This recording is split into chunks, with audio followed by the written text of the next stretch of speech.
High, কেমন আছো? আশা করি সবাই ভালো আছো। চলে এলাম নতুন একটা ভিডিও নিয়ে। অনেকদিন পর ভয়েস ওভার দিচ্ছি, তো হয়তো পারফেক্ট হবে না, তো দয়া করে ক্ষমা করে দিও। দিনটা ছিল সোমবার, আমার অফিসে ছুটির দিন। তো হঠাৎ করেই ননদের বাড়িতে আমি আমার ননদকে আগে থাকতে ফোন করে জানিয়ে দিয়েছিলাম যে তুমি আমাকে নিশ্চয়ই নিতে আসবে।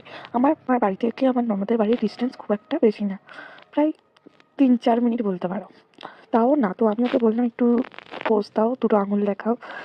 আমাকে প্রথম থেকেই বলছে আমি জানি না তুই ভ্লগ করবি, তাহলে আগে জানলে একটু সেজে নিতাম। এদিকে গিয়ে দেখো আমি মামাইয়ের সাথে দেখা করে নিলাম। ওর একটা ছেলে একটা মেয়ে, আর এই ছেলেটা হলো খুব বিচ্ছু, আর মেয়েটা খুবই শান্ত, খুব লাজুক টাইপের, খুব ভালো মেয়ে। তো দেখো মিমি থার্ড হয়েছে বলে ওর বাবা ওকে এটা এনে দিয়েছে। ও আমাকে বলছিল মামি দেখো। আর এইদিকে আমি মামাইকে বলছি মামা একটু টাকা পোজ দে, আর বলছিলাম এই টাইপের কে থাকবে, বলছে তুই থাকবে। আমি বলছি আমি তো ঢুকলে মামাই বেরোতে পারবো না।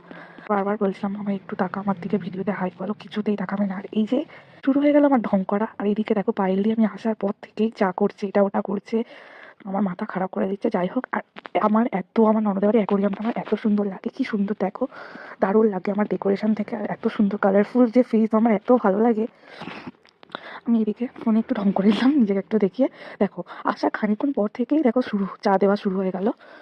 আর এইদিকে দেখো মামাইকে আমি যে ক্যাডবেরিটা দিয়েছিলাম, ও আমাকে দেখিয়ে দেখিয়ে খাচ্ছে, দেখ আমি ক্যাডবেরি খাচ্ছি, অথচ কিন্তু দেখাবে, কিন্তু আমাকে একটুও দেবে না।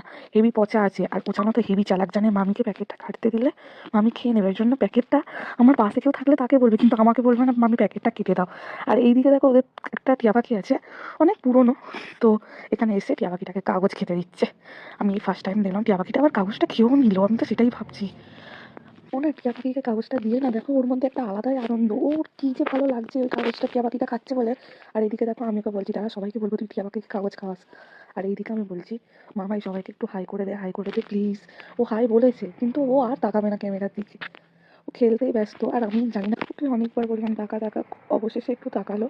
যাই হোক, খুব কষ্টে ওকে আমি ক্যামেরাতে একটু দেখাতে পেরেছি। এইদিকে আমার ননদকে আমি ডাকছি যে একটু ভিডিওতে আসো, আমি ভিডিও করছি। পাইলে শুধু বারবার একটা কথাই বলছে, তুই তুই আমাকে আগে থাকতে বলিসনি, তাহলে একটু সেজে গুজে থাকতো।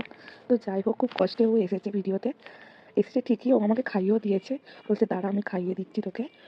এইদিকে দেখো পায়েল দি খাইয়ে দিচ্ছে বলে মামাইও আমাকে বলছে দাঁড়া মামি আমি তোকে খাইয়ে দিচ্ছি। আর এত বিচ্ছু ছেলে আমাকে খাওয়ানোর নাম করে ডিমটা কাটছে, কিন্তু আমার মুখ থেকে ঘুরিয়ে নিয়ে নিজের মুখে হ্যান্ড ওভার করে নিচ্ছে। মানে এত চালাক ছেলে, এইটুকুনি বয়সে এত পাকা। তো শেষ পর্যন্ত মিমি আমাকে বললো মামি আসো আমি তোমায় খাইয়ে দিচ্ছি। তো সত্যি কথা বলতে অনেকটা রাত হয়ে গেছিলো, পায়েল দি শুধু বলছে দাঁড়া দাঁড়া একটু পরে বাড়ি যাবি। শেষ পর্যন্ত আমাকে বললো একটু ওয়েট কর, আমি তোকে আমার বিয়ের অ্যালবাম আর মামাই মিমির মুখে বাঁধা অ্যালবামটা দেখিয়ে যা। তো দেখতে দেখতে অনেকটা রাত হয়ে গেছিলো। তো ভিডিওটা এই পর্যন্ত, ভালো লাগলে লাইক কমেন্ট করো।